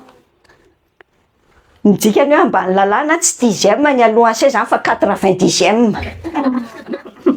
Zany ny dikan'izany sera ohatra ka saina. Fa ny antsika sendra indray ataontsika excuse raha hoe ka tsy ambany lalàna dia tsy manome amin'ny tompo ny ninona mihitsy. Fa tiany tompo hidisiplinentsika amin'ny fiainantsika. Ny hoe asiana ohatra disipline ilay izy mba atahorantsika n'Andriamanitra. Ampatsiahiviko ny tenako hoe Andriamanitra nanome an'ity zavatra ity. Ka raha 100 000 ariary ny vola eto am-pelatanako, raha 100 euro io, 10 euro an'io tsy ana. Ohatran'iny izay aloha ny anahy tonga dia pratika an'izay iainako an'ilay izy niany ataoko aminao ny ampafolon'io tsy ana. Tsy ataoko ao anaty budget akory hoe calculeko hoe ay ity zany andefasana an'izao dia ity. Raha 100 euro zany ilay izy dia 90 euro ny miaina aty amiko. Matoky amin'ny voalohany zany ny atao fa tsy hoe rehefa misy ambo le raharaha. Manao ampahafolo-karena ve ianao? Ianaranao atahotra n'Andriamanitra. Azoko mihitsy fa mampite hitrotra be mihitsy io dia afaka manao commentaire sy fanontaniana mihitsy tsika après tsy olana. Dia hitrotra, sekta be keo zany tiana le izy angehitriny tiana hoan'ilay olona makatso makaroa fotsiny. Ilay izy ny important voalohany dia hoe atokany fotsiny zao aloha ilay izy dia avy eo antanio ny tompo hoe alefa makaizy ity. Fa satria amin'ny tompo io. Fa tsy hoanao ny tompo. Anya. Fa tenin'Andriamanitra tsara Malaki toko 7, toko 7 dia aloha vakina. Malaki toko 7, anjiny 7 hatramin'ny 12. Androban'Andriamanitra va ny olona ny mandroba anareo. Dia hoy nareo hoe amin'inona ny androbana ianao? Tsika ohatr'izay mihitsy, ny tompo zany manontany. Mangalatra amiko nareo. Aizako tsy manao zany mihitsy. Dia hoy ny tompo. Dia hoy zany lola iza ny anaovana an'izany. Amin'ny fahafolo-karena sy ny fanatitra hoy ny tompo ato. Voaozina amin'ny oziny nareo nefa zany robainareo dia izao ianareo rehetra iray firenena izao. Dia izao ny 10 hatramin'ny 12. Entinareo ny fahafolo-karena nareo rehetra. Fahafolo-karena rehetra ho ao amin'ny trano firaketako. Mba hasikanina ao an-tranoko ary izaho toetra amin'izany hoy Jehovah tompony maro. Raha tsy hovahako ny varavaran'ny lanitra ho anareo ka ampidinako fitahiana mananamby ampy ho anareo ary asiako teny mafy ny valala noho ny aminareo ka tsy hanimba ny vokatry ny tany intsony ireny ka dia havanimbony voalobokareo any an-tsaha hoy Jehovah tompony maro. Ary anareo ataon'ny firenena rehetra hoe sambatra fa ho tany mahafinaritra nareo hoy Jehovah tompony maro. Ny sekta aloha ny tena mahay mi-exploiter an'io zavatra io. Dia tsika asianao zany te zay tsy sekta. Dia mirate zavatra be mihitsy tsika. Fa lazaiko anao. Mba hatahorantsika n'Andriamanitra. Aizantsika mametraka ny tompo hoe voalohany. Discipline aloha dia raisiko ohatr'izay mihitsy. Discipline amin'ny fiainako io. Tsy hoe raha tsy manao an'io maty fa faly ary afaka manao an'izay. Fahasoavan'izany. Hidra faharoantsika ino ny tena lavalava teo sakaiza. First zay le resahantsika senao first voalohany amin'ny finances, amin'ny finance atsika ve ny tompo. Ny faharoa amin'ny interest atsika. Ina le hoe interest voalohany amin'ny centre d'intérêt anao ve Jesosy? Zany nge dikany hoe voalohany io Jesosy io hoe Korintiana voalohany toko 10:1-7 miteny hoe koa amin'izany ho izy na mihinana na misotronareo ninona ataonareo dia atao vovoninahitran'Andriamanitra izany rehetra izany. Le teny efa tellement haitsika tsy enjery be dia mety fa saina nge no indraindray miteny zany raha ataontsika mot hafa zany hoe na mihinana nareo na misotro na mandeha manao mandeha milalao nareo, mandeha mampiaraka nareo, mandeha atao vovoninahitran'Andriamanitra. Ianao zany iko hoe sy be fiainana raha izany dia asiana resaka Jesosy foana ve? Oria le resaka Jesosy nge tsy atao anaty malina fa miara mandeha dikany hoe mandeha amin'ny finoana ho ny imagintsika ho maly miara mandeha amin'ny Jesosy ianao. Na mihinana na misotro dia omeny tompo atsika exemple tsara tena hoe vie quotidienne be tous les jours be anao dia izy Jesosy mihinan-kanina koa dia tsy avy ohatrany ahoana re zany hoe mihinan-kanina voninahitry ny tompo. Mety misy dossier be da be tsy misio raha ohatra ka mihinan-kanina voninahitry ny tompo tsika misy aretina maro mety éviter mety misy asa je sais pas asa koa hatraminy hoe mety tsy mitsamitsamy angamba zany mba tsy hanafotoana le anankiray. Fa hitanao ny tompo zany tsy hoe mampacoincé atsika hoe dia ohatra misy pistolet lehibe ve zany raha ngady miteny hoe voninahitry ve zany ataonao zany voninahitry ve zany. Fa zay le hoe ny ataotsika ho voninahitsika dia mba hankasitrahany atsika ninninona voalohany amin'ny centre d'intérêt anao ve? Inona zany? Eo amin'ny asanao entinao mandeha miasa ve ny tompo? Raha tena teo ve ny tompo dia andeha hiasa ianao dia iny ianao so monimonina kely ianao na mody ataoko hoe monimonina kely fa monimonina be ao indray zao le boss masosotra be iny dia makatsy makarody zany ve zany zao ny ataonao voninahitry ny tompo ny fiainanse ho ankasitrahany eo amin'ny asanao eo amin'ny fialambolinao indraindray tsika sanao ohatrany hoe inona keny idirany ny zavatra miova be mihitsy raha apetrakintsika first ny tompo. Raha first ve izy ny fotoana libre anao dia ataontsika hoe 4 heures ny fotoana libre anao anatin'ny semaine ianao ny efa manambady aman-janaka ohatra telanina devant le jeu vidéo ve le izy io foa ianao zany eo misakafo fanaterana eo oria sainao ne le izy nge tsy midika hoe ankirtiny dia tsy mahazo mba milalao mihitsy milalao va mihitsy fa hoeto ny tompo manakana anao tsy ho addicted zany tsy ho lasa iny ny rehetrarehetra satria lasa le iny ve zany ny centre d'intérêt anao iny tena mampasatisfait anao ina mampientanentana ansety isan'andro zany nge ny dikan'izany inona zany motive anao rehefa kaikaiky ny fotoam-pandraisam-bola ohatrohatran'izao tsy haiko zany na ohatra zany le izy zany ve motive anao sa hoe anao partie-tsika amin'ny tsy fantatro vendredi joli magnifique etc zany ve motive anao oravako ataontsika ho voninahitsika ny ankasitran'Andriamanitra atsika ao amin'ny Matthieu 6:33 dia hainao loatra le tenin'Andriamanitra miteny hoe fa ahoana hony fakatsaho aloha ny fanjakany sy ny fahamarinany dia hanampy ho anareo zany rehetra zany. Hainao le zany rehetra zany le fiainana de tous les jours nge io zany rehetra zany io Andriamanitra nge tena concerné mihitsy tsy hoe akory hoe mihainohaino fotsiny izy dia fiainam-panahinao ihany tena fa tena important aminazy hoe miaina faly ianao miaina ao tsara ianao fa ho izy hoe ny fomba anaovana azy aza mivadika do tsika sanao nge mivadika do mivadikondana sa inona dolo mifamadika mihitsy io verset io mifamadika avy aty amin'ny lohany maka ny tsika sanao katsahantsika aloha le plaisir le fiainana le katsahantsika le eto dia raha misy ambinambiny kely ao fa omeko ny tompo meko fotoana izy ok mifamadika ary sea aveo tsika midepla be amin'ny fiainana dia karaha hoe fa naninona ary satria famadika ina zany zao zavatra mibahanao anatin'ny eritreritra ao io zany ke ny ahafahantsika asianao mandinika azy ina zavatra mibahana ao anatin'ny eritreritra ao le bandiny sy le tovavy kely manjamanja le gasigasy kely vao tonga iny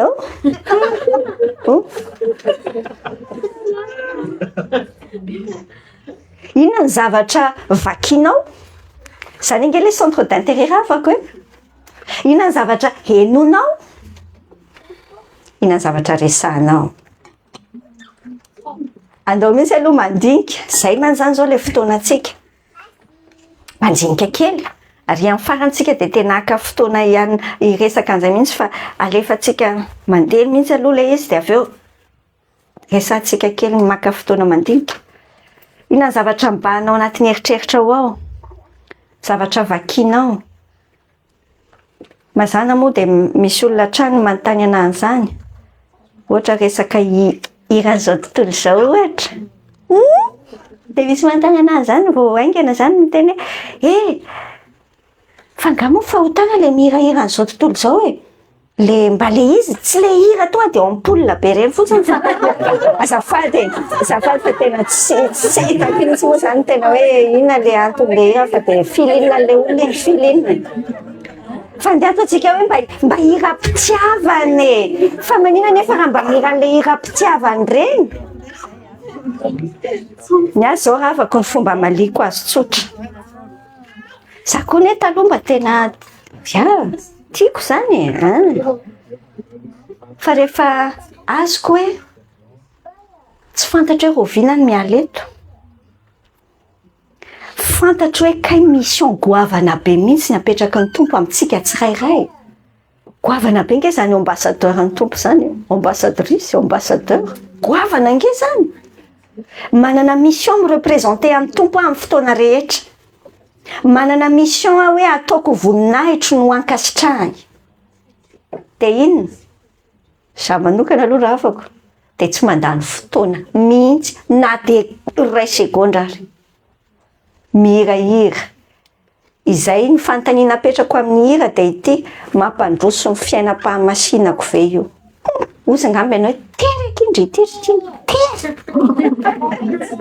endre raha afako tena tery ara izany filazanao azy fa au fond malalaka be mihitsy sambotra atao anatiko ato tiako ararotina amin'izany avokoa ny fotoanako dia te hampitanao aho hoe io nge tena miankina be amin'ny zavatra henonao ny mandeha amin'ny fiainanao avy eo gaga ianao fa maninana tsisy fiatraikany amin'ny fiainanao mihitsy le mino an Jesosy ty hoe ahoana ka le izy lasa tsy tafamino tsara ianao satria tu connais pas bien le Andriamanitra ao dia hoy aminao da ho androsany zany vérifie tsekitseky eo kely foana ina ho zany mampandroso fa zany sa hoany zao foana zao le tenin'Andriamanitra any amin'ny Korintianina iny ihany miteny an'izany ny zavatra rehetra azontsika atao azontsika atao fa tsy ny zavatra rehetra ny mampandroso Korintianina voalohany toko 12 izy miteny hoe ny zavatra rehetra toko 12 lasy loha vetivety vérifie kokoa zay ao amin'ny Korintianina voalohany toko 10:17 aloha miteny hoe ny zavatra rehetra azo atao nefa tsy ny zavatra rehetra ny mahasoa ny zavatra rehetra azo atao nefa tsy ny zavatra rehetra ny mampandroso ny critère zany mahasoa dia mampandroso any amin'ny Korintianina voalohany toko 12 angamba le izy lasa aloha jereko kely hoe fa ohatrany tsy tadidiko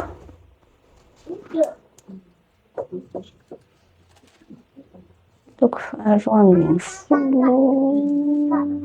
non toko 4 andiny 12 toko 4 andiny 12 raha afako zao le teny hoe ny zavatra rehetra azoko atao nefa tsy dia ary mahasoa avokoa ny zavatra rehetra ny zavatra rehetra azoko atao nefa za tsy mety andevozin-javatra na inona critère anankitelo mahasoa ve mampandroso ve manandevo avy zay ny andehanako amin'le izy raha vao misy amindreo hoe manandevo pihana zany fa ça sert à rien tsy mampandroso piona koa oravako mahery anao hitramin'ny zavatra fahatelo tsika asianao zao relationship na hoe voalohany amin'ny fiainam-pifandraisanao ve amin'ny fomba hifandraisanao amin'ny hafa no ve ny standardn' Jesosy ny voalohany aminao ao anatiny Jaona 7:10 zao ny tenany tompo milaza eo amin'ny 9:4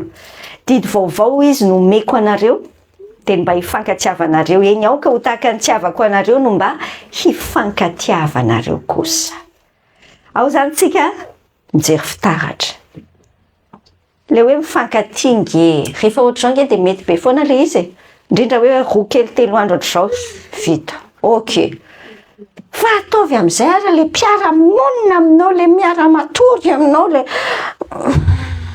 azonao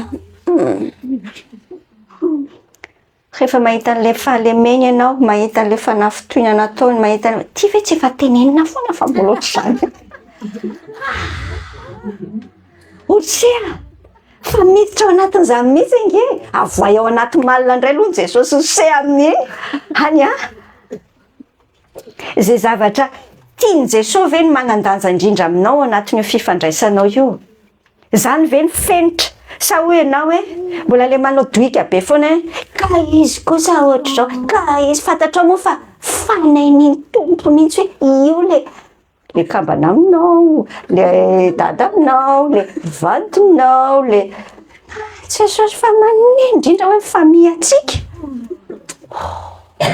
fanan'ny tompo angerse intentionnellement mila ny olona io mihitsy ianao saloha tena hitako tamin'ny fiainam-panambadiako zany fa dia mahereza tao aloha mpanambady rehetra misy vanim-potoana ianao tena te kikika hoe j'ai fait le mauvais choix trop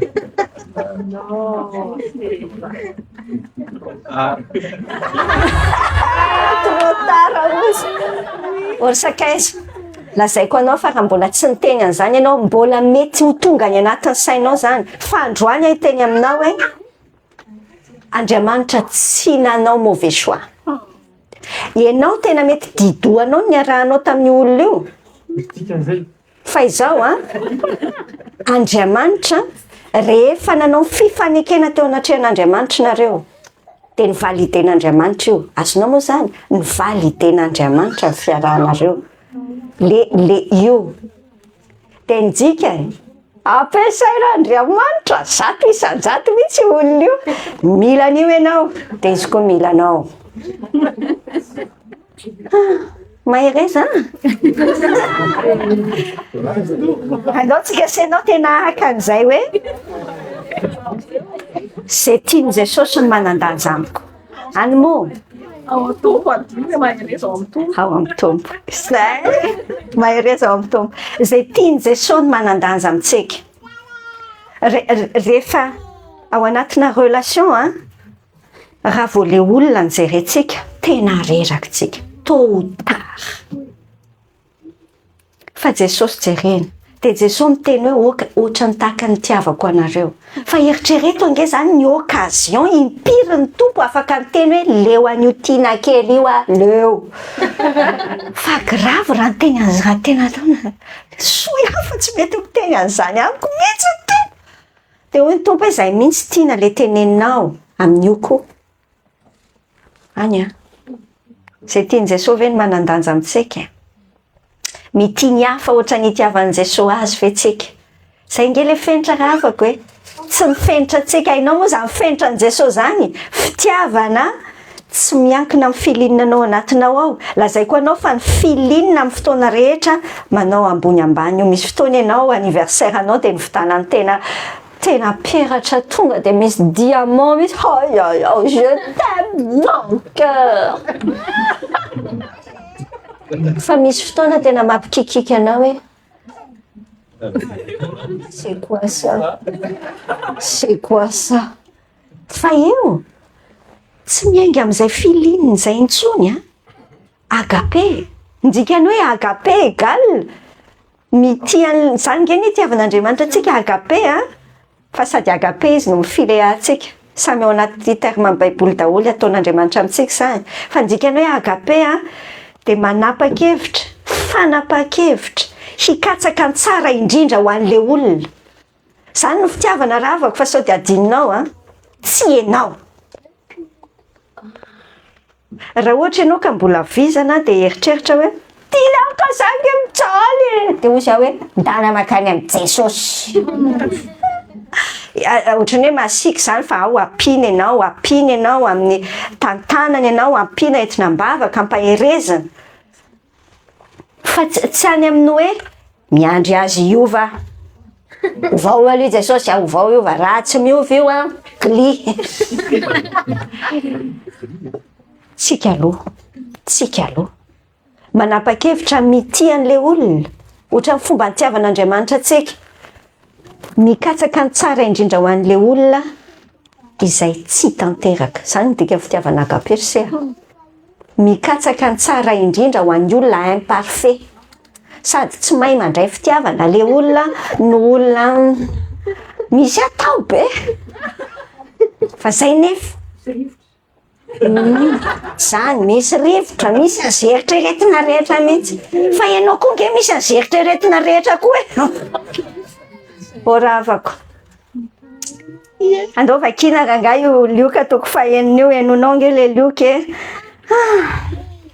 tia miaraka amin'ny tompo tia nge mahafinaritra be. Verset 27-28 eo amin'ny lioka toko fahenina zao ny soratra ao. Kanefa hoy za aminareo izay miaino, tiava ny fahavalonareo, manaova soa amin'izay mankahala anareo, misaora an'izay manozona anareo, mivavao an'izay manisy ratsy anareo. Ianao te hikikika be le mity olona mahafinaritra nge tsy maninona tsy mila an'izany tenin'Andriamanitra ihany koa fa tiako ianao. Fa ny andrefesantsika azy tsara dia amin'ilay olona manahirana. Dia hoy aminao hoe voalohany eo amin'ny fiainam-pifandraisanao ve ny tompo any amin'ny côté anankiray an'izany eo izay lafin'izay fa eo ihany koa ny lafiny hoe hitanao le tsika asianao matahotra ny tsy ho tian'ny olona. Matahotra ny tsy ho tian'ny olona tsika dia manao compromis rehetrarehetra ty. Jereo tsara ihany koa zay voalohany ve ny tompo hoe asan'ny apôstôly toko 5:7-20 miteny hoe Andriamanitra ny tokony ho ekena mihoatra noho ny olona. Misy zavatra indraindray eritreretintsika hoe ka noho ny fitiavana mba tsy hanafotoana azy dia tsy teneniko izy. Noho ny fitiavana dia bon miaraka amin'ny any manao an'le izy fa eny za tsy dia manao firy fa juste mba mampiseho fitiavana. Orsea sahy ianao mijoro miavaka ho an'i Jesosy. Sa ny tediavinao hoe ho tiany hafa foana fotsiny. Fandrika be ny Galatiana toko 1:15 efa tenen'ny tompo. Raha mbola te hila sitraka amin'ny olona tsika dia tsy azo atao hoe mpanompon'i Kristy. Nisy fotoantsika tena mila mijoro mihitsy ohatran'ny nataon'i Daniel. Any amin'ny tsy any amin'ny tsy Daniel fa Sadraka sy Mesaka sy Abednego ty rehefa nitenenina ry zalahy hoe miankohofa amin'le Nebokadnezar, le statue be nataon'i Nebokadnezar. Dia hoy tsara zalahy hoe zay ry mpanjaka tsy ankohaka amin'io mihitsy. Sa nanohatra mpanjaka izy. Tena hoe ho an'ilay fa fantany hoe zay ny fitiavany an'Andriamanitra. Tsy afaka miankohaka amina afaka ohatran'Andriamanitra izy. Sa mijoro miavaka ho an'i Jesosy ve ianao sa matahotra ny tsy ho tiany hafa. Ao anatin'izay mihitsy zay mandanjalanja tsara an'izay zany tsika relationship na ny fifandraisantsika. Mandroso ihany tsika senao schedule zao tsika eo amin'ny zavatra fahefatra. Schedule na hoe ny emploi du temps anao, ny fampiasanao ny fotoananao. Voalohany amin'izany ve ny tompo.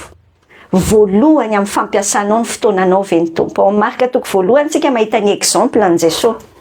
Exemple an'i Jesosy zao tsara ny teny eo amin'ny 5:30 hoe ny fo maraina alina koa Jesosy dia nivoaka tany nakany an-tany foana izy ka nivavaka tany. Dia ianao te hiteny hoe sy Jesosy ny ohatr'izany fa za koa ve. Ka ianao nge kristianina. Dikan'izany mpanaradia ny Kristy. Ho amin'ny tompo zany na Jesosy ara tena hoe Andriamanitra be mihitsy kanefa nofoanana ny tenany naka endriky ny olona izy dia naka exemple ho antsika senao tena hoe modèle. mifo maraina alina izy, apetrany voalohany amin'ny fiainany ny tompo. Ny antsika se ve voalohany amin'ny fiainanao isan'andro ve Jesosy? Iza zany zao ny resahany se ty vao manomboka vao mifo maraina. Salut chérie.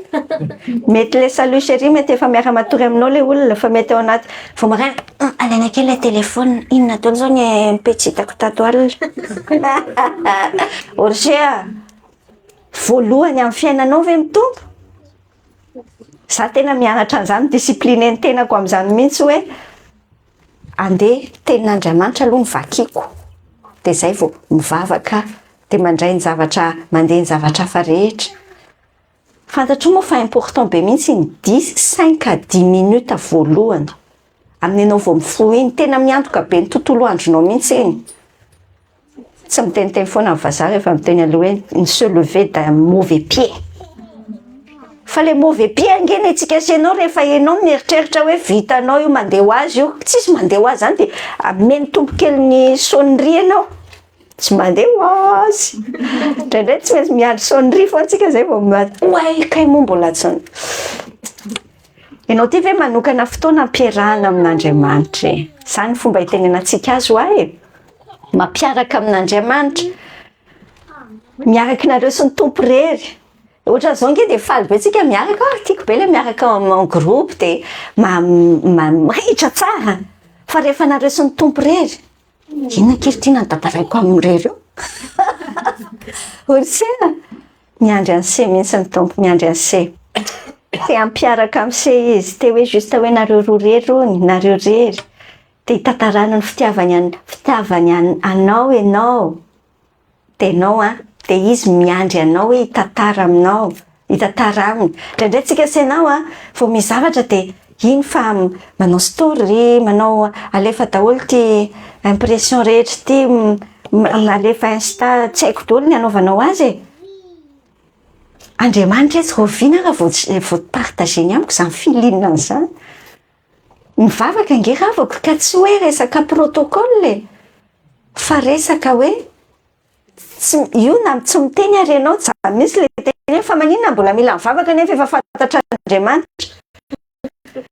Tsy hoe mi-informer an'Andriamanitra ianao bailo fantanio fa dika vavaka le communion anao, le fieritreretanao hoe important amiko izy. De tantarako ohatrany ianao hoe vao misy zavatra de iny ianao fa mitantara amintsaiky zay best of anao tsy fantatro any de tsy teneninao ohatr'izay mihitsy ny tian'Andriamanitra ho tsika senao. Zany Matthieu 5:1 ary indrinao varavarany efitranao de miresaha amin'ny rainao manginginy. Tesaloniana 1:5-7 mivavandra indray. Sa ve ny dikany ao? Tsy mivavandry ahoana? Ka aza mitsahatra. Asan'ny apôstôly 7:1-9 milaza ny amin'ny kristianina tany Beria io. Tsara toe-po kokoa noho ny tany Tesalonika satria nandinika ny teny isan'andro. Tsy hoe isaky ny ray mandeha isam-bolana na isaky ny retraite isan-taona fa isan'andro. Oviana zao ianao nandinika ny teny ianao rery de mandinika ny teny. Ohatrany efa ela be ao faran'izao resako aminao. First trouble zany farany. In'izany problema ry rehefa misy problema amin'ny fiainantsika ao mihitsy ny ahitantsika hoe iza zany tena voalohany amin'ny fiainantsika. Voalohany amin'ny fiatrehanao ny olam-piainanao ve io Andriamanitra io? Jérémie 33:3 ianao loatra zay numéro téléphone malaza zay. Antsoa de hovaliko ianao ka ampisehoako zavatra lehibe sarom-patarina zay tsy fantatrao. Sainao nge ny ampleur an'izany teny zany antsoa de hovaliko ianao. Indraindray eo fotsiny ny ainao fa le toyany ka ampisehoako zavatra lehibe sarom-patarina. Mampatonga le finoantsika ohatrany tsy hitantsika tsara ny efficacité ny heriny. Tsy miantso amin'ny tompontsika de enao te zany ty nefa tena miantso mihitsy tamin'iny zao tafotoana de nanao hoe Andriamanitra Jesosy io. Fa misy ange se tsy zany dikany hoe miantso amin'ny tompo e. So de eritreretinao hoe zany le miantso ny tompo tena mifono rehetra mitoy any Jeremia 7:20 miteny hoe rehefa miantso an'Andriamanitra mifontsika rehetratsika nijikany mitodika any aminy dia miteny hoe any anatiko any zany resy lahatra hoe Jesosy ihany mamonjy amin'ity raharaha ty. Tena mila an Jesosy tena mila an Jesosy. Hitanao isaron'ny tompo mihitsy reny tranga isan-karazany reny fa reny sonry kely reny na bazoka be teny na tompo hoe todio aty dia mitodia andry sia dia atso izy Jesosy hoe no hitodianao voalohany.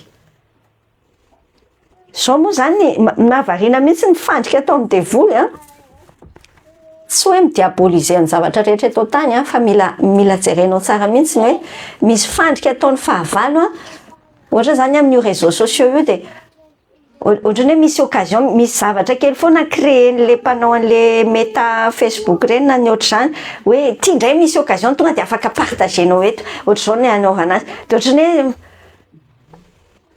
amin'izay ianao mito dia mandeha be amin'ny foana fotsiny fa tsy tena adininao le mila hitodiana voalohany. Ao amin'ny Filipianina 4:6-7 amin'ny teny tsara ny tompo hoe aza manana inona faoka ny fivavahana sy ny fifonana mba misaorana no entinareo maneho ny fangatanareo amin'Andriamanitra amin'ny zavatra rehetra. Nitoy an'io teny io 7 koa amin'izany ny fiadanan'Andriamanitra izay mihoatra noho ny fahalalana rehetra. Hainao moa ny dikan'izany le fiadanana tu n'as encore rien vu tsy voaexpliquenao hoe fa ahoana ary ao anatina zavatra sarotra be ohatry ity fa mbola tafatsika mihitsy ianao ary tsy tsikitsiky kolgaty fotsiny apetapetaka fahatany fa any anatina ao amin'ny mihitsy mipetsara ianao. Zany ingenjikany ahoana ny ahatonga an'izany avadio vavaka takotaka mpamonjy mora azo indrindra amin'ny fahoriana izy ho ny Salamo 46:1.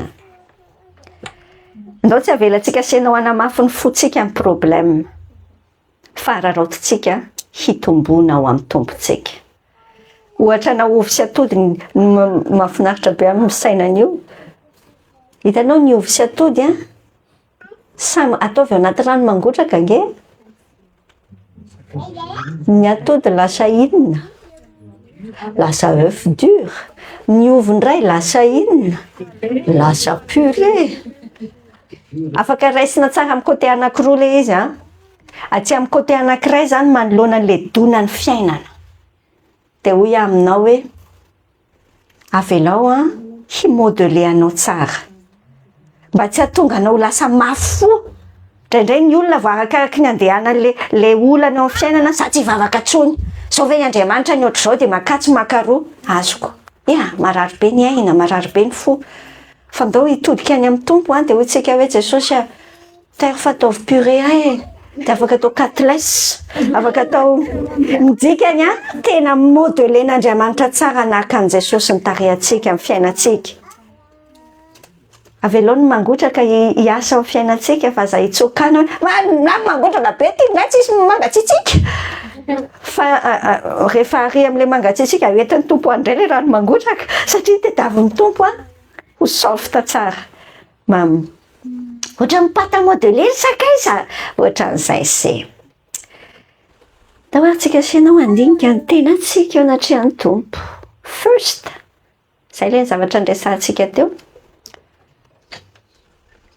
Da hoe andinikintsika hoe voalohany amin'ny volantsika tokoa ve amin'ny volantsika financezatsika ve ny tompo voalohany amin'ny centre d'intérêt atsika ve ny tompo voalohany amin'ny relation atsika ve ny tompo voalohany amin'ny fampiasantsika ny fotoanatsika ve ny tompo voalohany amin'ny fiatrehantsika ny olam-piainatsika ve ny tompo.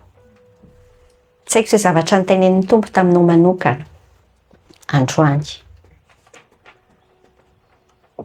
te hanana finoana mahery sy mahomby ianao reglena izay mila reglena. Angina zao tsika senao mangina kely dia miteny miresaka an'le finance dia avy eo miresaka un centre d'intérêt dia atraitray ihany tenao hoe teo amin'ny tompony fonao akapio masonao dinio anatrehan'ny tompo araloha izay resaka aiza ny toeran'ny vola eo amin'ny fiainanao. Raha misy fonana, aza misalasala amin'ny fona. Misy décision vaovao, raiso.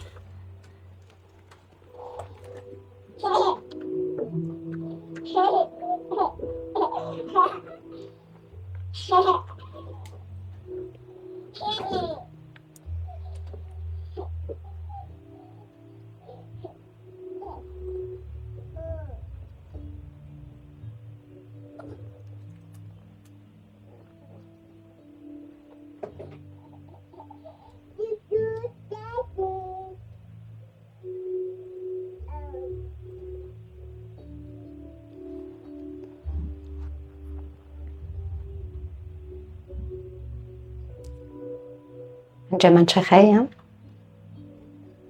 manjinika an'ity fiainam-bolana ity eto anatrehanao zahay. Misaotra ny amin'ny teninao, manazava ny any anatinay rehetra any. Mifona aminao izay tompo. Efa fantatray ny teoria amin'ilay fiainana. Efa fantatray izany resaka hoe manome ho anao izany. Fa izay mialaala-pa. Mialaala fotsiny izay hoe sekta be izany resaka mpafoloka reny. Indray izay tianay ihany io resaka vola io.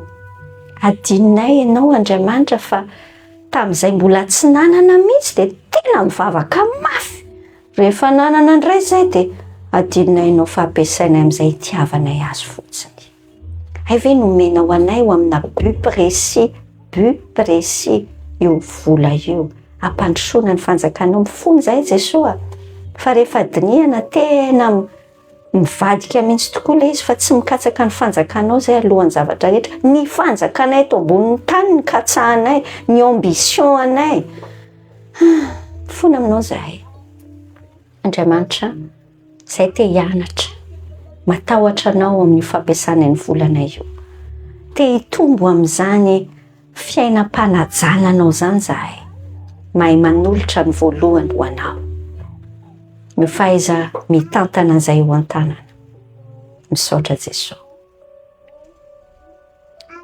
Saindray hoe izao ny centre d'intérêt anao.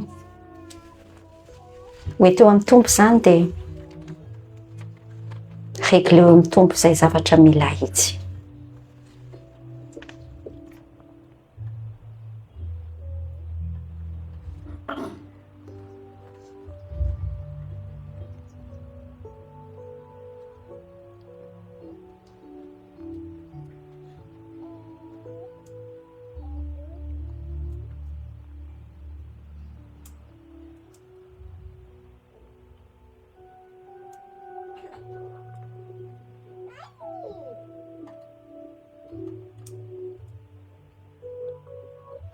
Andriamanitra hifonanay aminao. Fa raha azavainao amin'ny projecteur be anao ny aty anatin'ny sainay aty izao inona tokoa moa no mibahanao an-tsainay ao. Mbola hita ao le addiction be anay. Mbola hita ao hoe mbola voafatotra an'ity izay mbola misy zavatra, mbola mety misy olona mibahana be ao anatin'ny fonay ao, ao anatin'ny sainay ao. Mety mbola ny plaisir amin'ny fiainana. Mbola tsy mahay mitrie tsara izay misivana tsara hoe inona ny ataonay ao an-tsainay ao. Dia avy eo izay gaga hoe fa maninona izay no midebra be. Andriamanitra mifona aminao izahay. Ny amin'izay famelanay indreny zory diran-javatra izao tontolo izao ireny maka toerana ao anatinay ao. Amboary izahay tompo. Diovy izahay tompo. Misaotra manome fahendrenanay amin'izay zavatra jerenay, enonay, vakinay, sainay, teneninay, resahanay. Misaotra Jesosy. Andao jerentsika eo anatrehan'ny tompony relationtsika amin'ny hafa. Sahy miatrika an'ilay izy. Mety misy fotoana mandreraka be ny mieritreritra azy satria mbola mety manavesatra amintsika ny zavatra nataon'ilay olona. Amin'ity anio tsitsika taon'ny tompo. Tahaka ny itiavan'i Jesosy antsika ny itiavantsika ny olona eo. Navelan'ny tompo ny helokontsika. Misy décision famelan-keloka mila ataonao ve izao resaon'i Jesosy izany. Resao amin'izay so.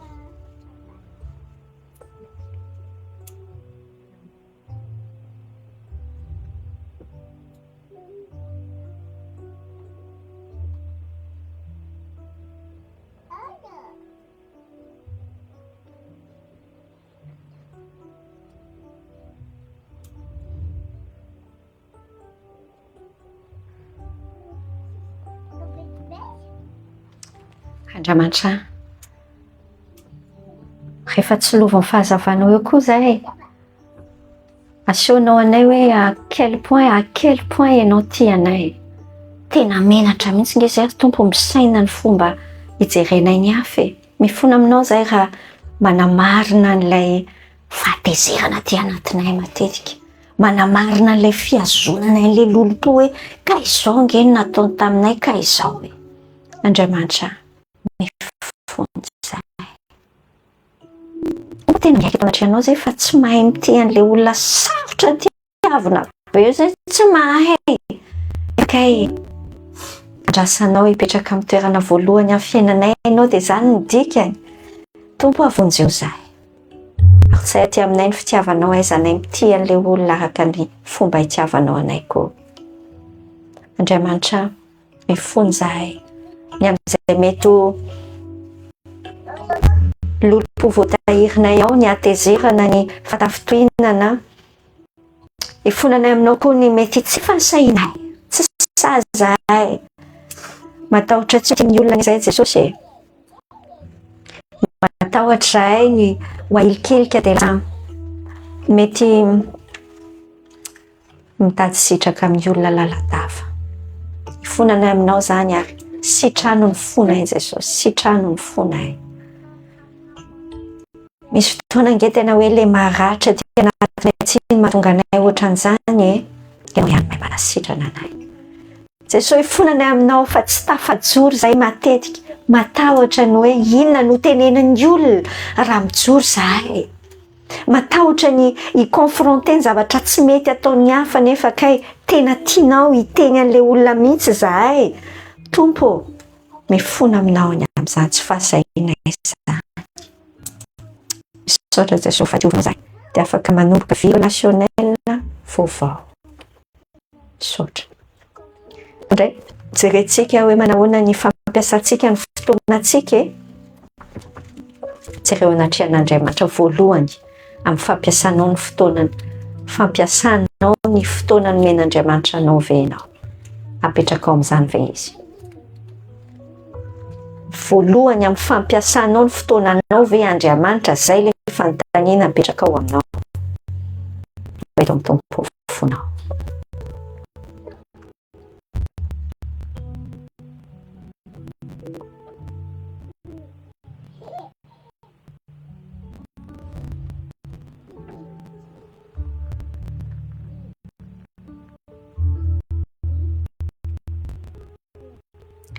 Andriamanitra io mahita tsika fampiasana fotoanantsika zay dia resy mihitsy zay Tompo rehefa manjenika ny ataonay. Jesosy mifona fa matetika tena mbola voafatotra amina zavatra maro amin'ity fampiasana fotoantsika. Jeu mety écran samihafa, mety amin'ny resaka loisir, isan-karazany. Jesosy ifonanao fa metraka priorité anay izay matetika. Lasa le mety aminay, le titinay, zany no toa voalohany amin'ny fiainanay fa tsy nao. Ifonana anao zany. Jesosy mipetrahanao amin'ny toerana voalohany. Miala anatin'io malina io ianao Tompo, mifona aminao mihitsy zay fa tahaka napirina anao anaty malina tômôbilina fiainanay hatrizay. Jesosy raiso ny vola ny fiainanay. Misaotra Jesosy. Tsika hoe hatraizany hianterantsika Tompo ny fiatrehantsika ny olana zay misy eo fiainantsika eo. Ifonao amin'ny Tompo zay fiamperantsika amin'ny zavatra afaka koatra azy. Mivavaha.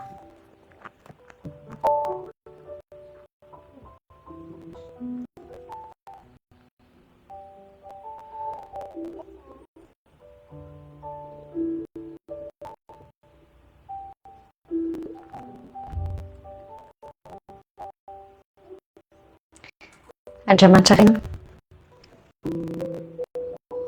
manjinika an'ity fomba fiatrehanay olana ty le zay le tsy mahazo-kadony aleluia fomba tompo efa ela ihany tsika zay niaraka nefa mbola mingozona ihany zay, mbola miantsampy eto sy eroa ihany zay, rehefa lany aiky ihany vao mahatadidy kay moa tokony mivavaka Jesosy mifona aminao zay.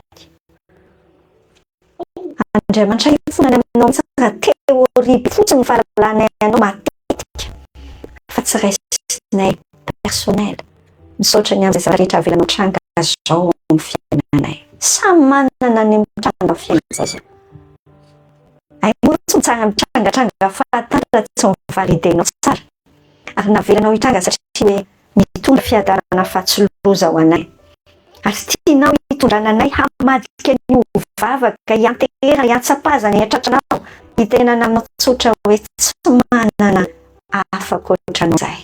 Andriamanitra mifona aminao zay, mifona aminao raha miantehitra amin'ny miantehitra amin'ny fahaizanay, ny herinay, ny volanay, ny ketrikanay Jesosy any zay tsy antehitra afa-tsy aminao irery injoky.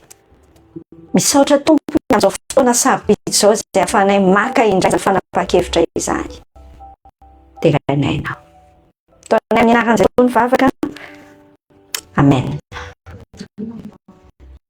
Amen.